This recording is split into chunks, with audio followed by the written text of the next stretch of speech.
اعوذ باللہ من الشیطان الرجیم بسم اللہ الرحمن الرحیم۔ سب ویڈیو دیکھنے اور سننے والوں کو السلام علیکم۔ ہمارے چینل کے پیارے ویورز، آج ہم تلاوت کریں گے سورہ ہود کی آیت نمبر 44، 45 اور 46، یعنی کہ آیت نمبر 44، 45 اینڈ 46 انشاءاللہ تلاوت کریں گے ترجمہ کے ساتھ اور تفسیر کے ساتھ۔ تو چلیں شروع کرتے ہیں آج کا سبق، لیکن شروع کرنے سے پہلے چینل کو سبسکرائب کریں، بیل نوٹیفیکیشن کو آن کریں تاکہ اگلی ویڈیو آپ کو آسانی سے ملتی رہیں، اور ہو سکے تو شیئر بھی کریں تاکہ زیادہ سے زیادہ لوگ دیکھیں، آپ کو بھی ثواب ملے اور مجھے بھی۔ تو چلیں اب شروع کرتے ہیں آج کا سبق۔ اعوذ باللہ من الشیطان الرجیم بسم اللہ الرحمن الرحیم۔ وقیل، اور کہا گیا، یا ارض، یا ارض بلعی، اے زمین جذب کر جا یا نگل جا، ماء کے پانی تیرا، ویا سماء، اور اے آسمان، اقلعی تھم جا، وغیض الماء، اور سکھا دیا پانی کو، وقضی الامر، اور فیصلہ ہو چکا کام کا، واستوت، اور ٹہر گئی یعنی کشتی ٹہر گئی، علی الجودی، اوپر جودی کے یعنی جودی پہاڑ کے، وقیلا، اور کہا گیا، بعدن، دور رہو، بعدن للقوم الظالمین، دور رہو لوگو ظالموں، ظالم لوگو دور رہو۔ اب اس آیت میں اللہ تعالیٰ نوح علیہ السلام کا جو قصہ سنا رہا ہے، بتا رہا ہے اپنے کلام قرآن مجید میں،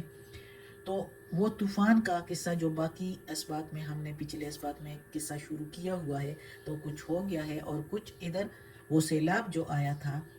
پچھلے سبق میں ہم نے پڑھا، تو اس میں سارے لوگ اور جو کچھ بھی زمین پر تھا وہ سارے غرق ہو گئے، ڈوب گئے، سوائے اس کے جو کشتی نوح علیہ السلام نے بنائی تھی اور اس پر سوار جو لوگ تھے اور جو اینیمل جو جانور تھے وہی بچے، باقی سارے جو ہے اللہ کے حکم سے سارے غرق ہو گئے، ڈوب گئے۔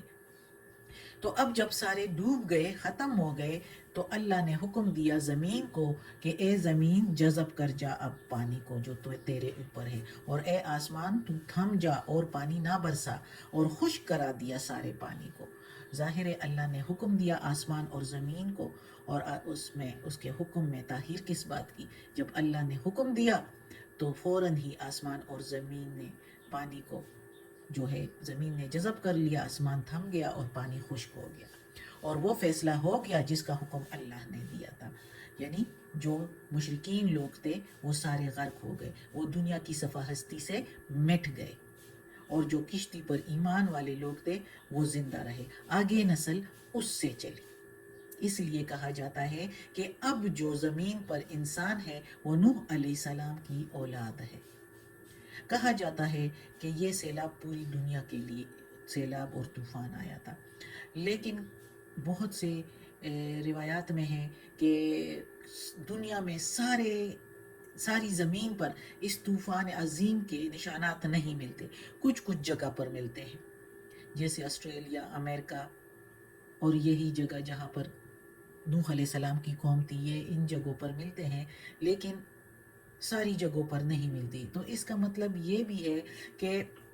اس وقت آدم علیہ السلام کی اولاد جو ہے وہ پوری دنیا میں پھیلی نہیں تھی، اس وقت جس جگہ پر وہ موجود تھے اسی جگہ پر انسان جو موجود تھے اسی جگہ پر سیلاب آیا تھا، اور بہت زور کا سیلاب، طوفانی سیلاب آیا تھا۔ اس لیے کسی جگہ پر اس کے آثار موجود ہے اور کسی جگہ پر اس کے آثار موجود نہیں ہیں، اور چونکہ پھر وقت کے ساتھ ساتھ، زمانہ کے ساتھ، اب لوگوں کے آباء و اجداد جو ہے وہ پوری زمین پر پھیلتے گئے، تو اس لیے ہر جگہ کے لوگ تقریباً یہی کہتے ہیں کہ ایک بہت بڑا سیلاب، ایک بہت بڑا طوفانی سیلاب آیا تھا، تو کہتے ہیں، لیکن آثار ہر جگہ موجود نہیں ہیں، تو جو بعد میں لوگ پھیل گئے تو اس کی وجہ سے پھر جو ہے خبریں جو ہے وہ پھیلتی گئی اور ملتی گئی، اور پھر یہ کشتی جو ہے یہ جودی پہاڑ پر ٹہری اللہ کے حکم سے۔ یہ بائبل کے بھی کچھ نسخوں میں یہ موجود ہے کہ یہ کشتی جو ہے یہ جودی پہاڑ پر ہی ٹہری،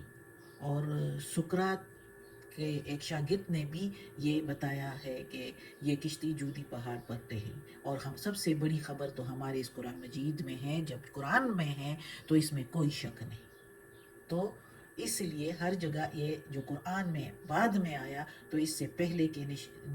اس میں بھی کتابوں میں اور علماء نے یہ بتایا ہوا ہے کہ یہ کشتی جودی پہاڑ پر ٹہر گئی تھی، اور اللہ نے اپنے کلام میں بتا کر اس کی تصدیق کر دی مزید۔ اور پھر اللہ تعالیٰ کہتا ہے اسی آیت میں کہ یہ جو لوگ غیظ اور غضب کے قابل تھے، جو غرق ہو گئے، ڈوب گئے، ان کو کہا جا رہا ہے کہ اے ظالم لوگو، دور رہو ہماری رحمت سے۔ اب اگلی آیت ہے وَنَادَى نُوحٌ رَبَّهُ وَنَادَى نُودُ سوری نَادَى نُوحٌ رَبَّهُ، آواز دی نوح، اور آواز دی نوح علیہ السلام نے اپنے رب کو، فقالا، پھر کہا، ربی ان ابنی، اے رب بے شک میرا بیٹا، من اہلی، میرے اہل ہی میں تھا، وَإِنَّ، اور بے شک، وعدہ وعدہ تیرا، الحق سچا ہے، وَأَنْتَ، اور تو، احکم الحاکمین، فیصلہ کرنے والوں میں سے بہترین فیصلہ کرنے والا ہے، تیرا حکم سب سے بہترین حکم ہے۔ اللہ تعالیٰ سے کہتا ہے نوح علیہ السلام۔ اب نوح علیہ السلام کی یہ بات جو ہے یہ اپنے بیٹے کے غرق ہونے سے پہلے ہے یا غرق یعنی ڈوبنے سے پہلے اس دوران ہے یا اس کے بعد ہے، یہ تو کسی کو علم نہیں، لیکن نوح علیہ السلام اپنے رب سے کہتا ہے کہ اے رب میرا تو یہ بیٹا میرے اہل میں ہی تھا، یعنی ہم نے پچھلے اسباق میں پڑھا ہے کہ رب نے، اللہ تعالیٰ نے نوح علیہ السلام سے کہا تھا کہ اس کشتی پر اپنے اہل کو سوار کر اور جانوروں کے جوڑوں کو سوار کر اور جو تیرے ساتھ ایمان لائے ہیں ان کو سوار کر، لیکن یہ بھی کہا تھا کہ اپنے اہل کو سوار کر، لیکن جس پر ہو چکا ہے حکم، یعنی نہ سوار ہونے کا حکم ہو چکا ہے تو وہ نہیں، تو ان میں سے ہی شاید یہ بیٹا تھا جس کی وجہ سے اللہ نے اس کو پانی میں ڈبا دیا۔ تو نوح علیہ السلام اس کے بارے میں اپنے رب سے شاید کچھ معلومات حاصل کرنا چاہتا ہے، کچھ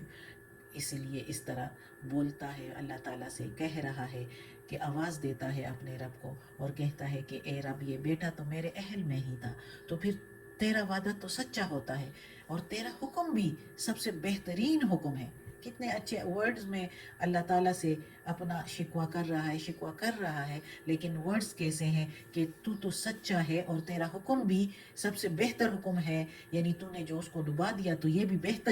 بہتر ہوگا، لیکن مجھے پتہ تو چلے کہ یہ کیسے، معلوم کرنا چاہتا ہے، اللہ سے پوچھ رہا ہے۔ پیغمبر ایسے ہوتے ہیں، اللہ کے ایسے نیک اور تحمل والے ہوتے ہیں۔ ہم انسان تو جو ہے ہم میں تو صبر کا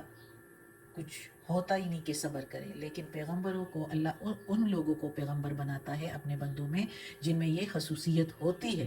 تو اتنے اچھے طریقے سے اللہ تعالیٰ سے پوچھا کہ تو احکم الحاکمین ہے، سب سے بہتر حکم کرنے والا ہے، فیصلہ کرنے والا ہے۔ آگے سے پھر اللہ تعالیٰ جواب دیتا ہے، اگلی آیت بھی پڑھتے ہیں۔ قالا، کہا اللہ تعالیٰ نے، یا نوح، اے نوح، انہو لیسا من اہلکا، اے نوح بے شک وہ نہیں تھا تیرے اہل میں سے، تیرے اہل کا اہل میں سے نہیں تھا، تیرے فیملی میں سے نہیں تھا، انہو عمل غیر صالح، بے شک عمل تھا اس کا صالح نہیں، غیر صالح نہیں تھا، نیک عمل نہیں تھا اس کا، فلا تسألنی، پس نہ تم پوچھو مجھ سے، ما لیسا جو نہیں، لکا تم کو، بھی ساتھ اس کے، علم یعنی مجھ سے وہ سوال نہ کرو جس کا تجھے کوئی علم نہیں ہے۔ انی اعظک، بے شک میں نصیحت کرتا ہوں تجھ کو، اعظ واس کرتا ہوں یا نصیحت کرتا ہوں تجھ کو، ان تکونا، یہ کہ تم نہ ہو جاؤ، من الجاہلین، جاہل لوگوں میں سے، انجان لوگوں میں سے نہ ہو جانا۔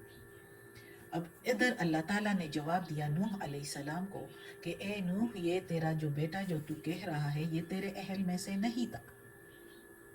یہ غیر صالح تھا، یہ نیک بندہ نہیں تھا،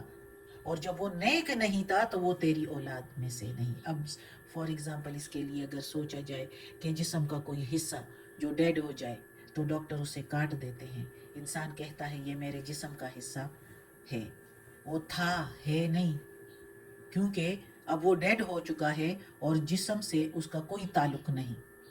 خراب ہو چکا ہے، اس سے جسم کا کوئی تعلق نہیں. اسی طرح نوح علیہ السلام کا وہ بیٹا بھی اس کے اہل میں سے نہیں رہا. جب وہ مشرکین میں سے رہا تو وہ نوح علیہ السلام کے اہل میں بھی نہیں رہا. تو وہی اللہ تعالیٰ اس کو کہہ رہا ہے کہ وہ نیک نہیں تھا، صالح نہیں تھا، وہ اللہ کا نیک بندہ نہیں تھا اور شرک کرنے والوں میں سے تھا. اس لیے ایسے سوال مجھ سے نہ کر جس کا تجھے بھی علم نہیں. یعنی اس کا اب یہ بھی مطلب کہ پیغمبروں کو سب کچھ علم نہیں ہوتا. جہاں تک اللہ نے ان کو علم دیا ہوتا ہے تو اس لمٹ سے زیادہ ان کے پاس علم نہیں ہوتا. ایک لمٹ تک ہر پیغمبر کو معجزے دیے ہوتے ہیں، علم دیا ہوتا ہے، اس کے سوا ان کے پاس نہیں ہوتا. اس لیے اللہ تعالیٰ اس سے کہہ رہا ہے کہ جس کا تجھے علم نہیں اس کے بارے میں مجھ سے سوال مت کرو، اور میں تجھے نصیحت کرتا ہوں کہ اس بات سے باز آ جاؤ، کہیں تم بھی جاہلوں میں سے نہ ہو جاؤ. یعنی ایسے بضد ہو جاؤ جیسے انسان ضد پر آ جاتے ہیں اور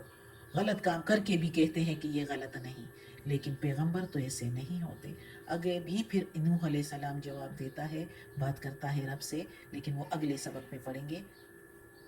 کیونکہ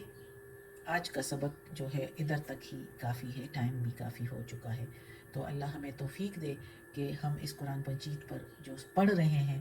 تو اس پر عمل بھی کریں جیسے یہ پیغمبر اور نیک لوگ جو تھے اللہ کے. تو ہمیں بھی اللہ اپنے نیک لوگوں میں شامل کر دے. آج کا سبق ختم ہوتا ہے. اللہ ہمیں توفیق دے اس پر عمل کرنے کی. یا پروردگار، یا رب العالمین، یا مالک یوم الدین، یا علی کل شیء قدیر. یا اللہ یہ تیرے کلام قرآن مجید کی تلاوت کی ہے ترجمہ اور تفسیر کے ساتھ، اس میں کوئی غلطی ہوئی ہو زیر زبر پیش میں، تلفظ میں، ترجمہ تفسیر میں تو معاف کر دینا. یا اللہ تو غفور الرحیم ہے، رحمان اور رحیم ہے. یا اللہ ہمیں عافیت والے معاملات دے، ہماری بیماریاں، تکالیف، پریشانیاں اور برائیاں ہم سے دور کر دے، اور یا اللہ ہمیں اپنے نیک اور صالح لوگوں میں شامل کر دے. آمین.